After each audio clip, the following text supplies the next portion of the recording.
Good morning everyone, welcome to knowledge account. আমরা দেখবো 17 March 2026 important current affairs. কালকে weather খুব খারাপ থাকার জন্য আমি সকাল 6টায় আজকে তোমাদের কারেন্ট অ্যাফেয়ার্সটা প্রোভাইড করতে পারিনি। নেক্সট দিন থেকে প্রতিদিন তোমরা সকাল 6টার সময় কারেন্ট অ্যাফেয়ার্সটা পাবে, কেমন? তো 17 মার্চে কী কী কোয়েশ্চেন্স ছিল দেখো, খুব ইম্পর্টেন্ট কিছু কোয়েশ্চেন্স ছিল যেগুলো তোমাদের আপকামিং রেলওয়ে, এনটিপিসি বা গ্রুপ ডি বা অন্যান্য এক্সামের জন্য গুরুত্বপূর্ণ। প্রথম প্রশ্ন, 98তম একাডেমি অ্যাওয়ার্ডস এ কে সেরা অভিনেত্রীর পুরস্কার জিতেছেন? 98তম একাডেমি অ্যাওয়ার্ডস 2026-এ জেসি বাকলি সেরা অভিনেত্রীর পুরস্কার জিতেছেন। বেস্ট অ্যাক্ট্রেস, হ্যামনেট সিনেমার জন্য ইনি জিতেছেন। উইলিয়াম শেক্সপিয়ারের স্ত্রী অ্যাগনেস শেক্সপিয়ারের চরিত্রে অভিনয় করেছেন। এটা তার কেরিয়ারে প্রথম অস্কার জয়। আর এই সিনেমাটা মূলত শেক্সপিয়ারের ছোট ছেলে হ্যামনেটের মৃত্যু এবং পরবর্তী শোক আর যন্ত্রণার গল্প নিয়ে তৈরি। নেক্সট, 98তম অস্কারে কোন অভিনেতা সিনার্স সিনেমার জন্য সেরা অভিনেতার পুরস্কার জিতেছেন? মাইকেল বি জর্ডান জিতেছেন 98তম অস্কারে সেরা অভিনেতার পুরস্কার। এটাও তার কেরিয়ারে প্রথম অস্কার জয়। আচ্ছা, তোমাদের A4 সাইজের কারেন্ট অ্যাফেয়ার্সের পিডিএফগুলো নলেজ অ্যাকাউন্ট অফিসিয়াল অ্যাপের ইবুক সেকশনে অ্যাভেলেবেল। তোমরা চাইলে এখান থেকে এগুলো কালেক্ট করে প্রিন্ট করে পড়াশোনা করতে পারো। আর ইয়ারলি কারেন্ট অ্যাফেয়ার্স তোমাদের কোর্স সেকশনে রয়েছে নলেজ অ্যাকাউন্ট অফিসিয়াল অ্যাপের। এছাড়া তোমরা যদি আরআরবি এনটিপিসি গ্র্যাজুয়েট বা আন্ডার গ্র্যাজুয়েট এবং আরআরবি গ্রুপ ডির যে কারেন্ট অ্যাফেয়ার্সগুলো এগুলো দেখতে চাও, সেক্ষেত্রে তোমরা টেস্ট সিরিজে গিয়ে এই আরআরবি এনটিপিসি 47 শিপস পিওয়াইপি জিকে বাংলায় বা এই জায়গাটা বা এই জায়গা এইগুলো তোমরা এনরোল করতে পারো। এখানে তোমাদের সাবজেক্ট ওয়াইজ যে প্রশ্নগুলো দেওয়া রয়েছে তার মধ্যে তোমরা কারেন্ট অ্যাফেয়ার্সগুলো করতে পারবে। আর এই ব্যাচ চলছে আমাদের এখন বর্তমানে railway special, WBP KP special, upper primary TET, general studies, general combined batch চলছে সমস্ত পরীক্ষার জন্য। তোমরা চাইলে এগুলোতে যুক্ত হতে পারো আমাদের সাথে। লাইভ ক্লাস চলছে তোমাদের এখানে এখন। তো এই রিলেটেড কোনো কোয়ারিজ থাকলে এই নাম্বারে হোয়াটসঅ্যাপ অথবা কল করে তোমরা যোগাযোগ করে নিতে পারো।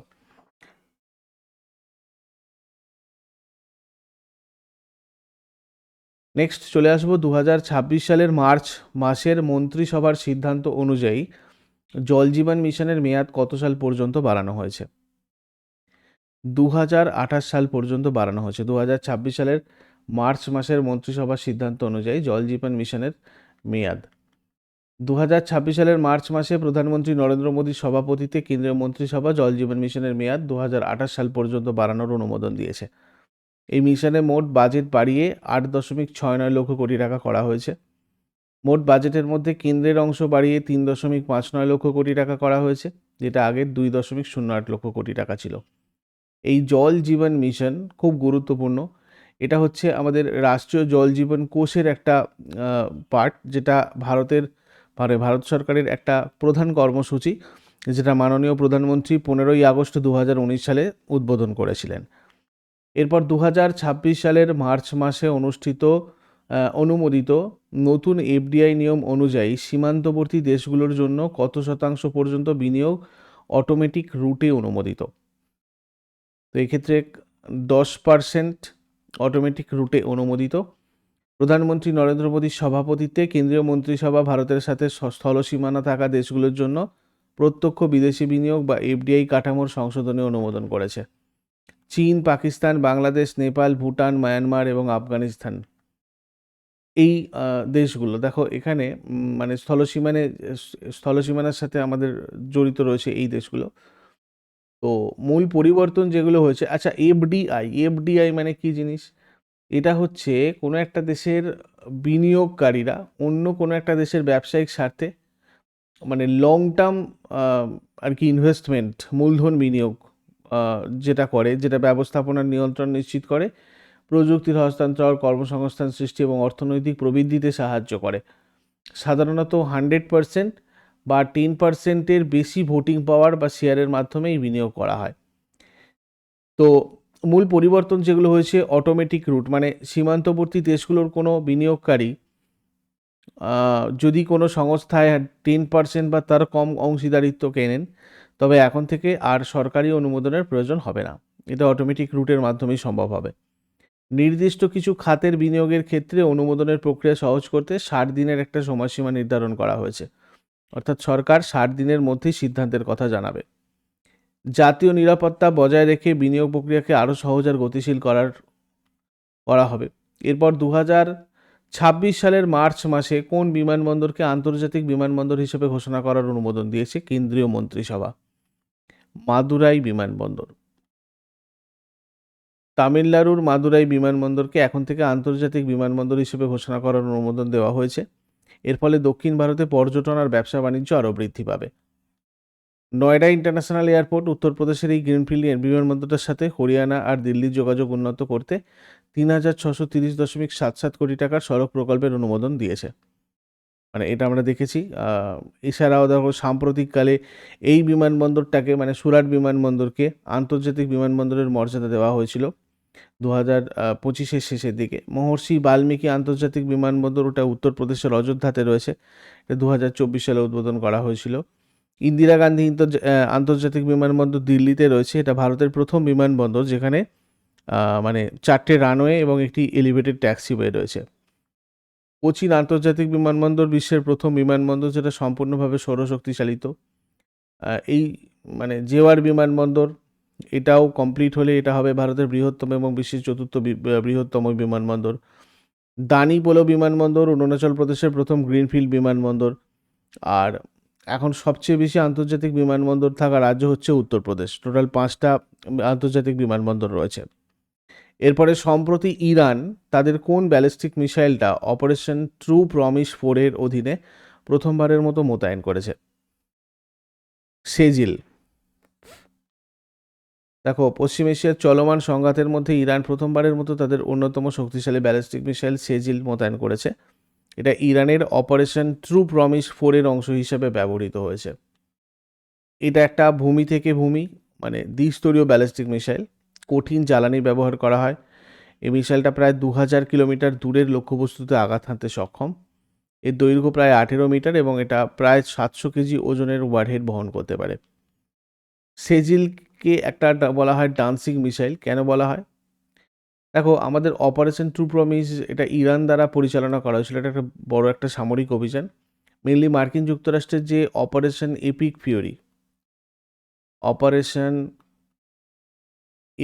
ফিওরি এবং ইসরায়েলের অপারেশন লায়ন্স রোর, এইগুলোর পাল্টা জবাব হিসেবে এই পদক্ষেপ অপারেশন ট্রু প্রমিস। ঠিক আছে,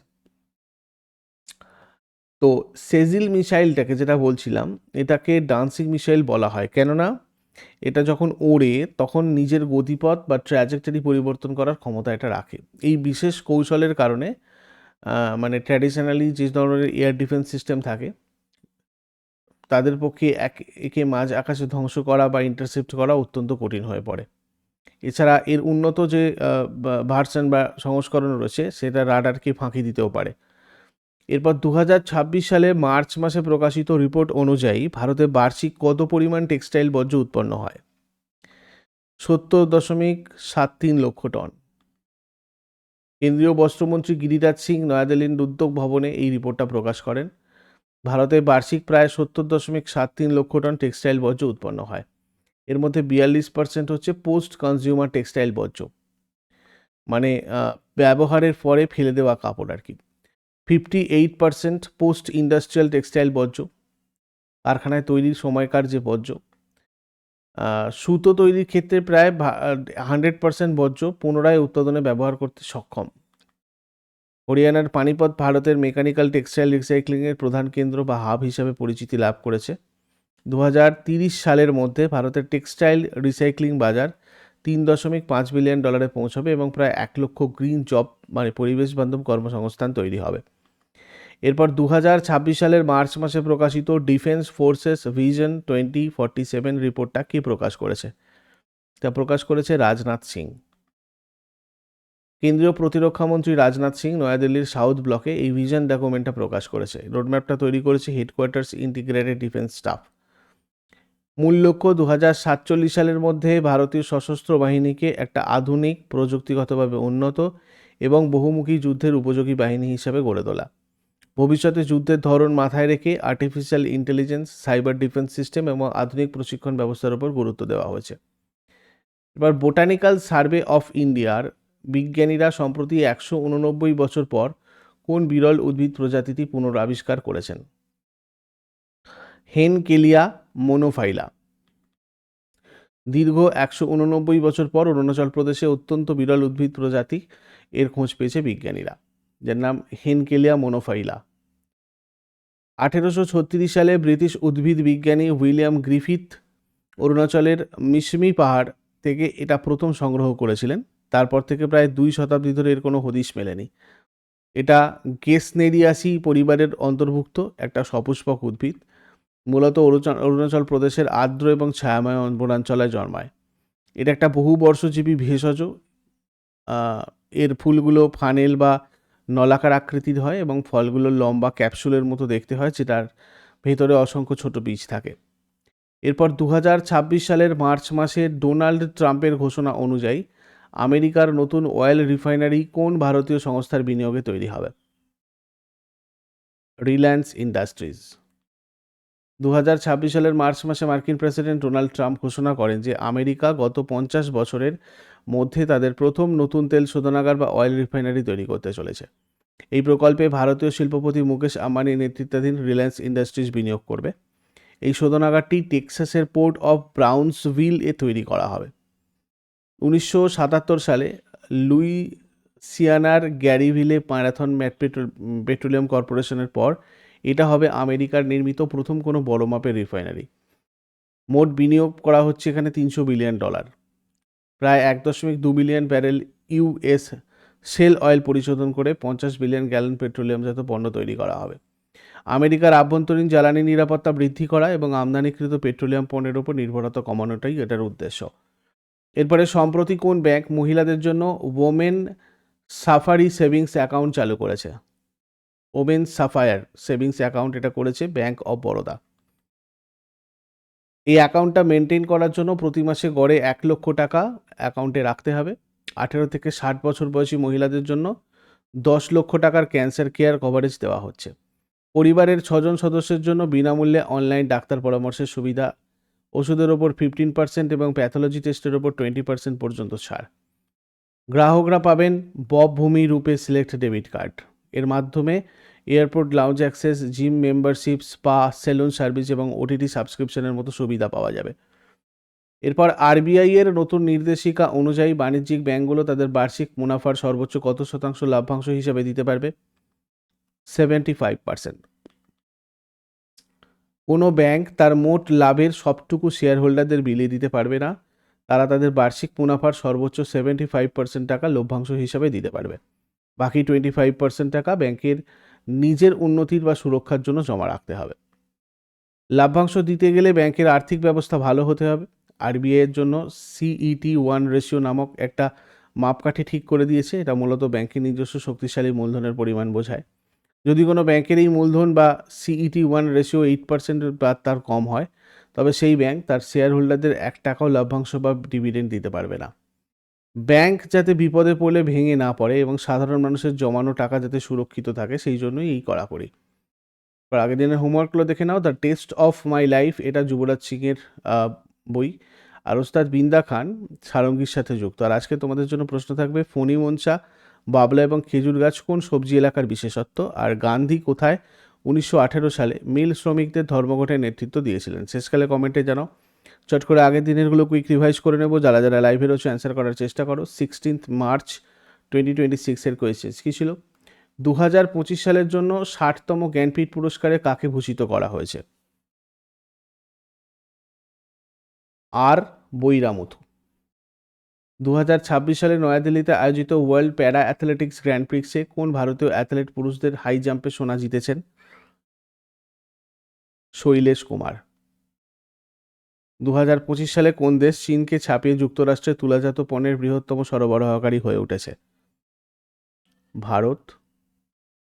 সম্প্রতি ডিআরডিও এবং ভারতীয় নৌবাহিনী কোন বিমানের সাহায্যে ADC-150 কন্টেনারের সফল পরীক্ষা চালিয়েছে? P-8I। সম্প্রতি কোন রাজ্য লেক অ্যান্ড এয়ার ওয়াচ নামক পরিবেশ বান্ধব উদ্যোগ চালু করেছে? গুজরাট। সম্প্রতি কলকাতা বন্দরের কোন ঐতিহাসিক ব্রিজের সংস্কারের জন্য 117.54 কোটি টাকা অনুমোদিত হয়েছে? বাসকুল ব্রিজ। 2026 আইপিএল মরশুমের আগে গুজরাট টাইটান্স কাকে তাদের সহকারী কোচ হিসেবে নিযুক্ত করেছে? বিজয় দাহিয়া। 2026 সালে নয়াদিল্লিতে আহার আন্তর্জাতিক মেলার কততম সংস্করণ অনুষ্ঠিত হচ্ছে? 40তম। 2026 সালের মার্চ মাসে ন্যাটো কোন দ্বিবার্ষিক সামরিক মহড়াটি আর্কটিক অঞ্চলে শুরু করেছে? Cold response. সম্প্রতি কোন সংস্থা স্যানিটেশন ও নাগরিক পরিষেবা তদারকির জন্য স্মার্ট প্ল্যাটফর্ম চালু করেছে? Delhi cantonment board. আধার ইকোসিস্টেমের নিরাপত্তা বৃদ্ধির জন্য সম্প্রতি ইউআইডিএআই কোন প্রোগ্রাম চালু করেছে? Bug bounty programme. এগুলো ছিল আগের দিনের কোয়েশ্চেন। ইউজফুল বলে মনে হলে অবশ্যই সবাই লাইক করো, বন্ধুদের সাথে শেয়ার করো আর কমেন্ট করে তোমার ফিডব্যাক জানাও। প্রতিদিন সকাল 6টার সময় ডেইলি কারেন্ট অ্যাফেয়ার্সের আপডেটের জন্য নলেজ অ্যাকাউন্টকে সাবস্ক্রাইব করে বেল আইকন প্রেস করে অলে ক্লিক করে রাখো। Thank you so much. Take care. Have a great day.